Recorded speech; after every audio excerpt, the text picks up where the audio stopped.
Masipag ka ba? O bakit hindi? Ang pangit pa nga ng buhay mo eh. Ba't nakahiga ka lang dyan? Load ka ng load sa TikTok. Bakit nga ba marami ang galit sa batang ito? Masipag kami. Di kami tamad. Di kami kagaya mo. Sa video na ito kilalanin natin si Josh Mojica. Bakit nga ba marami ang galit sa kanya? Paramihan sa kabataan, kampante, tamad, batugan, hindi na nagsisipag, wala na silang ginawa kundi mag-cellphone, mag-TikTok. Si Josh Mojica ay isang 21 anyos na batang negosyante mula sa Cavite na nagtatag ng sikat na brand na Kangkong Chips Original o KCO. Nakilala siya bilang isang teen millionaire matapos mapalago ang isang simpleng kangkong gamit lamang ang maliit na puhunan.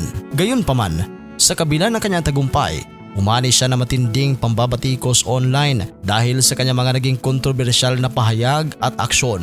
Nagsimula ang kanyang kwento noong June 2021 sa edad na 17 anyos. Dahil sa pandemya at kagustuhang matulungan ang kanyang pamilya, naisipan niyang magnegosyo gamit ang puhunan na 3,000 hanggang 3,500 pesos na galing sa kanyang ipon. Humingi siya ng tulong sa kanyang tita para sa recipe ng malutong na kangkong chips. Sa tulong din ng kanyang mga kaklase at kaibigan, mano-mano nilang niluto, pinalasahan at ibinalot ang mga produkto sa kanilang kusina. Ginamit niya ang social media para i-market ang produkto at sa loob lamang ng 6 na buwan, umabot sa 150,000 kada buwan ang kanyang kita. Sa edad na 18, opisyal na siyang naging milyonaryo. Nagkaroon ng 2 palapag na pabrika at nakapag-empleyo ng mahigit 100 na mga manggagawa. Kahit marami ang humanga sa kanyang diskarte sa simula, unti-unting nagbago ang tingin ng publiko sa kanya. Marami ang pumalag sa kanyang mga linyang, "Masipag kami, di kami tamad, di kami kagaya mo." Bilang ganti sa mga basher na tumatawag sa kanyang scam o sinwerte lang, naglabas siya ng video upang ipagdiwang ang kanyang tagumpay at ipamukha sa mga kritiko na kaya sila hindi umuusad ay dahil tamad sila, dahil siya naman at ang kanyang grupo ay nagpapakasipag. Naging panauhin si Josh sa podcast ng kontrobersyal na influencer na si Franklin Miano.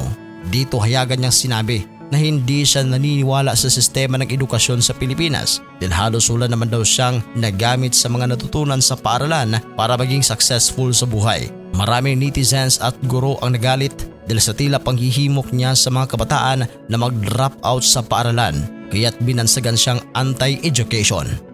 Noong August 2025, nag-share si Josh ng isang post mula sa isang fan na may linyang, "21 years old, bilyonaryo na. Ikaw."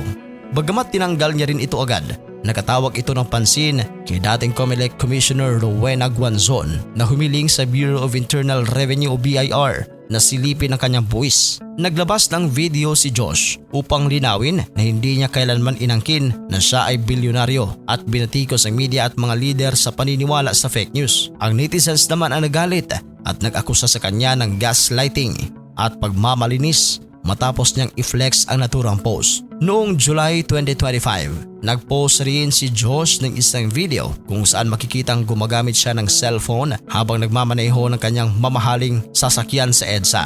Agad siyang sinampahan ng LTO ng kasong reckless driving at paglabag sa Anti-Distracted Driving Act na nagresulta sa pagkasuspinde ng kanyang driver's license. Bagamat humingi siya ng paumanhin, binuweltahan siya ng publiko dahil sa una niyang palusot na edited lamang umano ang naturang video.